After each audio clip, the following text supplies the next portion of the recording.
My wife vanished the night before our wedding and showed up 5 years later with a child that looks like me. Let me just start by saying I wasn't always this messed up. 5 years ago, I was a regular guy. Had a solid job, good friends, and the kind of love story people write movies about. Her name was Mia. Beautiful, funny, smart. The kind of woman that could stop a room just by walking in. We met at a coffee shop in Atlanta.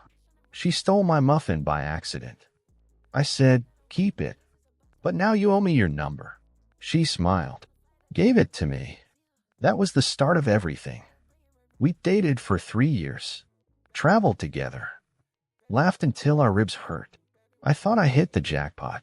So when I proposed, I didn't even have a doubt in my mind. She cried, said yes. We started planning the wedding that same week. And I swear to you, everything was perfect. Until the night before the wedding. We were supposed to have one last dinner together before the big day. Not tradition, I know, but we weren't traditional. She texted me that afternoon. "Mia, running a bit behind, babe. Got some stuff to wrap up. Meet at 8. I said, "Sure." I waited at that restaurant for 2 hours. Called her. No answer. Texted. Nothing. At first, I thought maybe she had cold feet. But then the next morning came, and she was still gone. Not just no-showed the wedding. She vanished. No goodbye. No note. No call. Her phone went straight to voicemail. I called her mom. She hadn't heard from her either. Friends? Nothing. I even went to her apartment. Her clothes were still there. Purse, makeup, the wedding dress still hanging by the mirror. But Mia? Nowhere. Just gone. The police were called. I filed a report. I was sick with worry. Everyone thought the worst. Maybe she was kidnapped or worse. The wedding was canceled. Guests went home, and I was left in a dark room, staring at a $1,000 cake with no one to cut it with. I cried like I never cried before. Weeks passed. No word. Months. Then a year. No sightings. No evidence. No updates. She disappeared off the face of the earth. I tried to move on. Therapy. Work. Late nights drinking cheap whiskey. But nothing filled the hole she left. I never even dated again. How could I? I still dreamed of her. I convinced myself maybe she was dead. It was easier than believing she chose to leave. But then 5 years later, exactly 5 years to the day, she came back. And she wasn't alone. It was a Tuesday. Cold, rainy. One of those gray days where nothing feels right. I was walking out of my apartment with a bag of groceries when I saw a woman standing at the bottom of the steps. Umbrella. Black coat. Head down.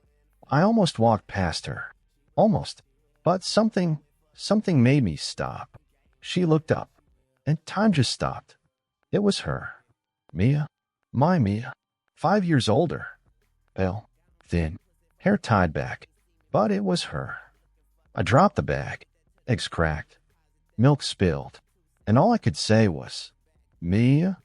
She nodded, eyes already wet with tears. And then, from behind her leg, a small hand reached out. A child stepped forward. Little boy.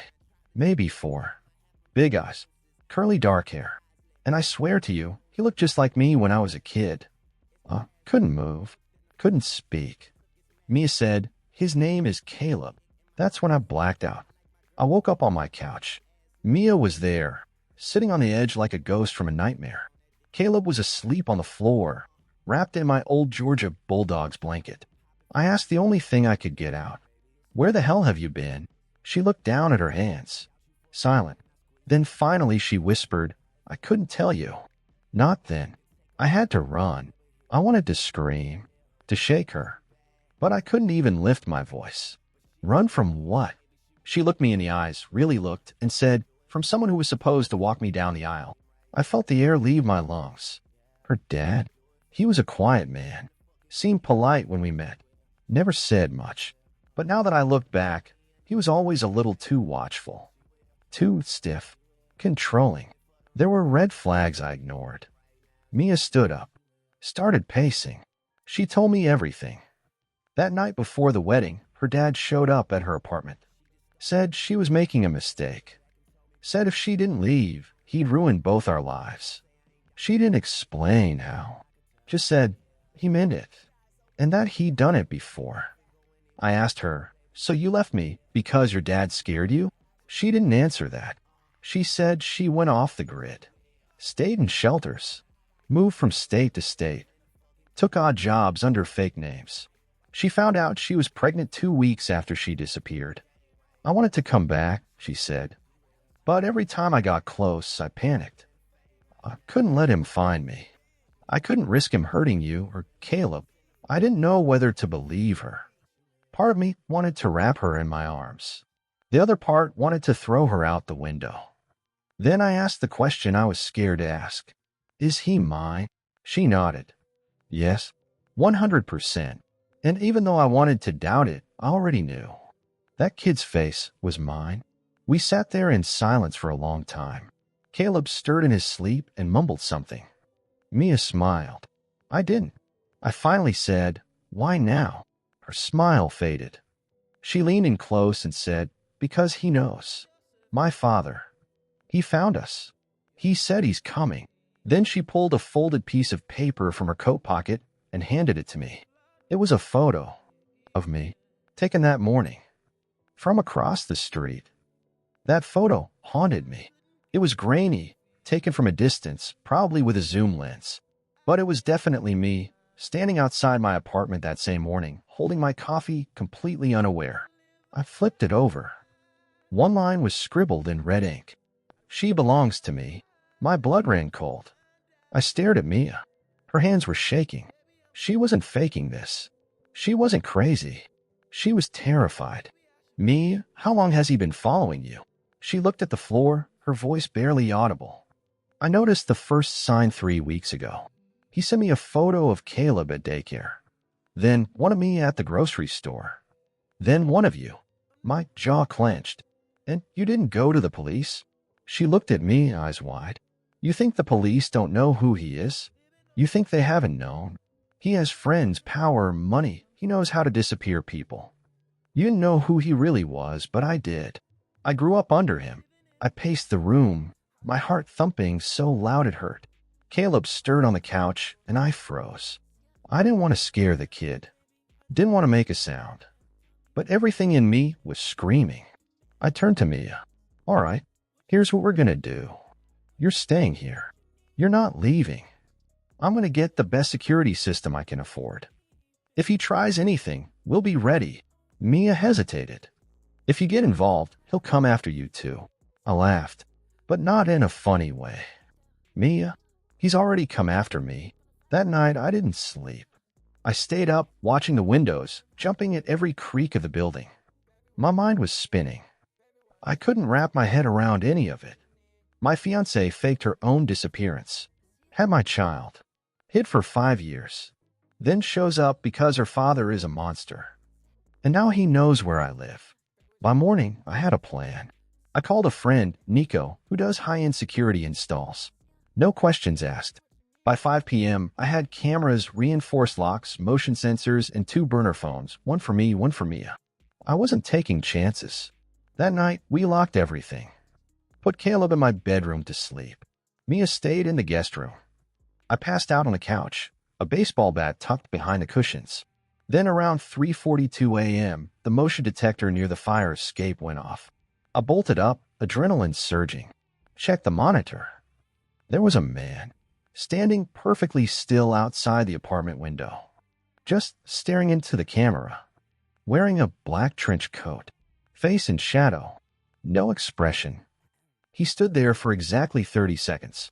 Then he held up a finger, wagged it side to side, like he was scolding me. Then he walked away.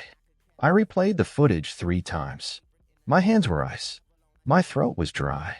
This wasn't some threat anymore. This was real. I woke Mia. She didn't scream.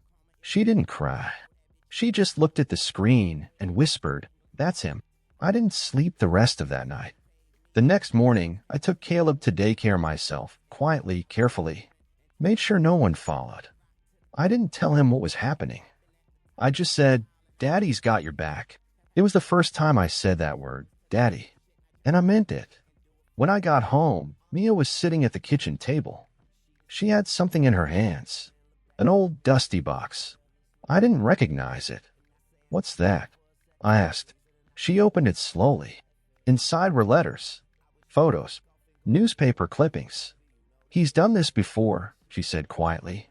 "To other women, other families. I thought I was the only one. But I'm not. I found the proof.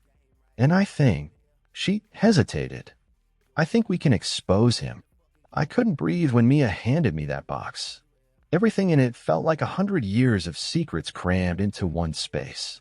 Each photo, each clipping, it was like flipping through a twisted family history I didn't even know existed. Mia said, "These are from women who tried to escape him. Women who had families like us." I picked up one of the photos. A woman holding a toddler. The smile on her face. I recognized that smile. It was the same smile Mia had when she was happy, before everything went wrong. But there was a second photo. A blurry one, taken from a distance. Same woman, standing in a park with a toddler. And in the background, a shadowy figure. The same man from the fire escape. I thought I was the only one. I didn't want to believe it, Mia said. But he's done this to so many women. He controls their lives, forces them to disappear. If they don't, he ruins them. I felt sick. I didn't want to believe it, but the evidence was there, laid out like a trail of breadcrumbs. This man, her father, was a predator. He had been ruining lives for years, and Mia was just the most recent victim. The fact that she was willing to risk everything and come back to me, it was the only reason I still trusted her. But I needed more. We needed more.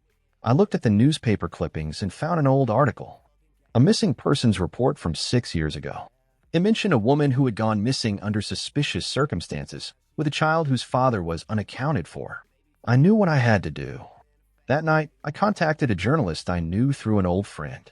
Someone who could dig deep into the story and expose Mia's father for what he was. Someone who wouldn't be afraid to bring him to the surface. But the moment I made the call, I felt the shift. I couldn't explain it, but it was like a dark presence had crept into the room. My phone buzzed. It was a text from Mia's father. "You think you can hide? Think again. I will find you. All of you."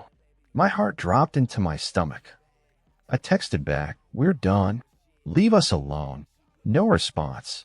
I knew it wouldn't be that easy. The next morning, I got a call. It wasn't from the journalist. It was from my building security. They had surveillance footage of a car parked outside my apartment. It was a black SUV, just like the one I had seen in the background of the photos. I raced home, heart pounding in my chest. When I got there, Mia was sitting in the living room, holding Caleb, looking pale and scared. "Mia, he knows," I said, barely able to get the words out. "He's here." Her face went white. She didn't say anything, just grabbed Caleb and started rushing toward the back door. I ran to block her. "Where are you going?" "No, we're staying here. We're not running anymore." But it was too late. She was already past me. "We have no choice," she whispered. "We have to leave." I didn't know what to do. I was frozen, caught between keeping her safe and trying to expose the truth. But then I realized I wasn't protecting her by running. I looked at her one last time, eyes wide with fear, and said, "You have to trust me. We don't run. We fight." Mia stared at me for a long moment. Her lips trembled, and I could see the conflict in her eyes. But she nodded. "I trust you,"